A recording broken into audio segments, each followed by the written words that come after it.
Hey, this is Chris from academyofworship.org, and this is a different kind of podcast that I'm doing right now. I wanted to try something a little different for a multitude of reasons. One, because I was sick earlier this week and I didn't get around to filming or doing the podcast that I had originally wanted to do, but also because I've been desiring a change of setting from that studio. This wasn't exactly what I had in mind as far as my truck. And as you can hear, I have the window open and it's noisy, and the control in the environment is far, far, far less than what I have in the studio. So we'll try it out. We'll see how it works. If you dig kind of the change of scenery and don't mind the sounds, let me know if you'd like to see the video of this. If you're listening to the audio, of course, you're not going to see any of this. But if you like this, then give me a thumbs up on the video and comment below if you're watching on YouTube or whatever, and let me know if this kind of thing would be something you'd want to see more of. If you want to see me walking around in nature and talking and don't care that it's noisy, cool. But what are we talking about today? I wanted to and have been thinking about the content of our worship services, specifically musically. And as I'm sure all of us know, there's as many churches as are in the United States or around the world even. There are that many types of music out there, or at least different styles of musical worship maybe. And I wanted to chat a little bit about, does the style of music that you choose to use in your worship service matter? Now, a couple things, or at least one big thing I want to get out of the way, is that I'm not talking about lyrical content. I'm sure that on the surface, none of us would disagree that lyrical content is important, that you should have biblical lyrics, you should have Christ-centered lyrics, you should have, all the words should be glorifying to God. I don't think any of us would disagree on the surface. I'm sure some of us would probably disagree on where that line is. But that's not what we're talking about today. Today we're talking about musical styles specifically. And I think that especially in the Western church, we don't talk much about it because we tend to go down whatever the popular road is, right? I mean, when Hillsong and Bethel and Jesus Culture and Vertical Church and all these places did their thing, the churches kind of followed suit, generally speaking, especially if they were the bigger mega church type churches. The littler ones may have struggled to keep up with that, but generally though, they would adopt the songs or they would try to play them and things like that. So it got me thinking that obviously that's not the only kind of style of music in the church, or that exists for that matter. There's black churches that will play the soul and gospel more than other things. There are other churches that will incorporate folk and who knows what. I mean, I'm sure there's stuff I haven't even heard out there, and it got me thinking, does it matter? And to nutshell it, I don't feel it does.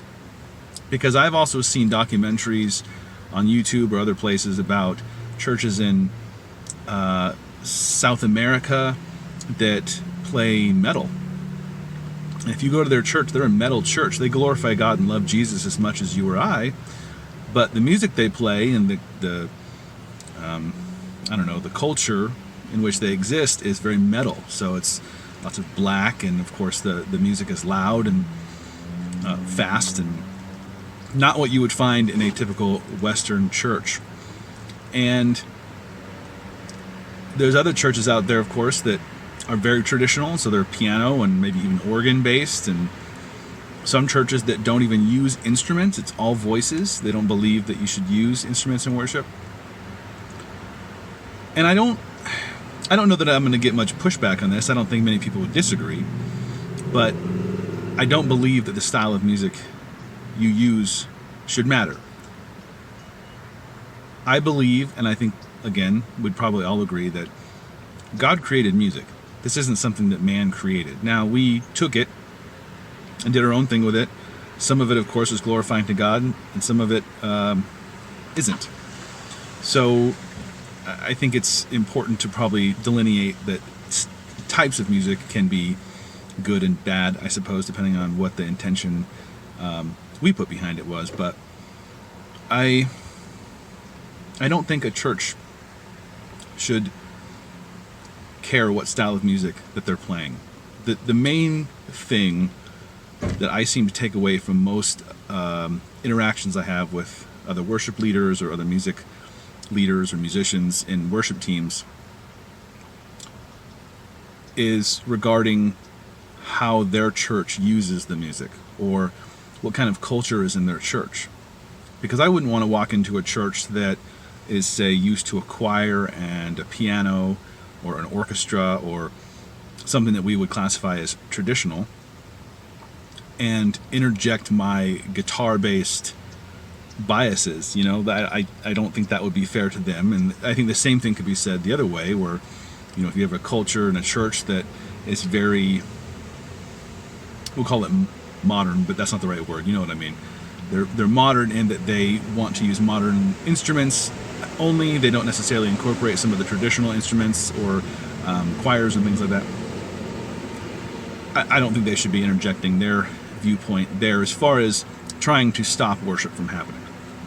That's not to say that the two cultures couldn't come together and find a happy medium to glorify God, because ultimately that's what we're trying to do, is glorify God. So if you can find a way to make those two worlds meet, and plenty of churches I'm sure have, then glory be to God. That's awesome.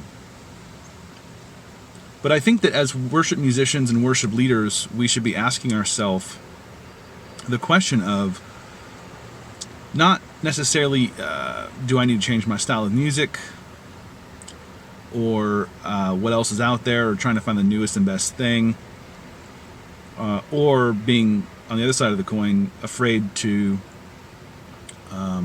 continue down a road that you're already doing, or being afraid to change, I guess would be the other side of the coin, however that goes. I messed that up. But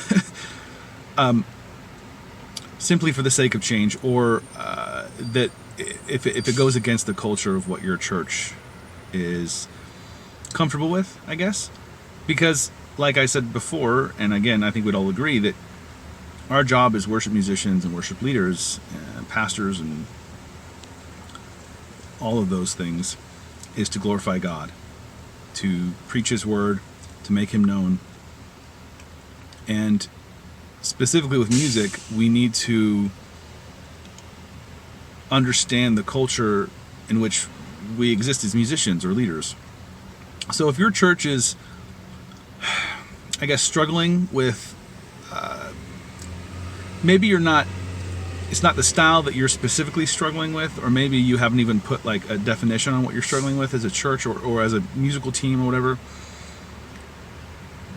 kind of step back and take inventory on what you're trying to accomplish, which again is glorifying God. And should it matter that you're not modern, or that you're not doing a specific thing, or you're not incorporating a certain thing into your service, when the people want to glorify God in the way they're most comfortable, or that is the shortest line between 2 points, as it were? Because if your church is loving the fact that there's a choir and, I don't know, a harpist, I'm trying to pick things out of the air here. What could exist that would be polar opposite of, drums and guitars and whatever. Or even loops. You want to incorporate loops into your music or whatever that you haven't done in the past. Are you putting a stumbling block, or are you hindering, I guess is a better word, are you hindering the people's worship? Mine and my family are going through a transition right now between two churches, or went through a transition, I should say, and we're attending a new church now. And one of the things I've noticed is, and I'm glad for this, is that when your focus is on the Lord and glorifying Him, then how you do it within the realms, biblical realms and biblical margins, I guess, doesn't matter because your focus is on Him. And, the church that I'm going to now is a different worship team. They have different experiences, different levels of, I guess, talent or whatever you want to call it.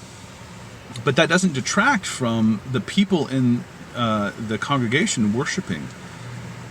I mean, they're lifting up their voices to the Lord. They're glorifying Him, and He's the focus of the entire thing.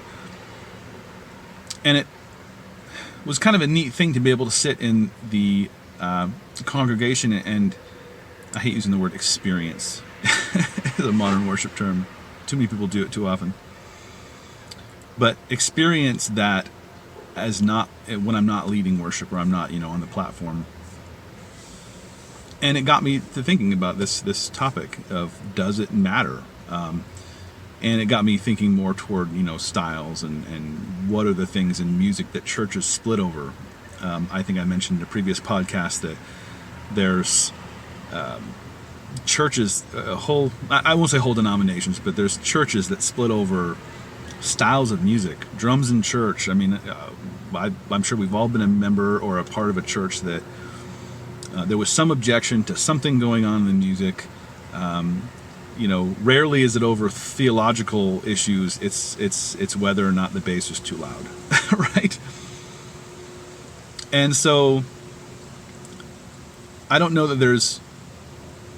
I'm sure this is arguable, but there's more things contentious than the music in the church, in a church, I should say.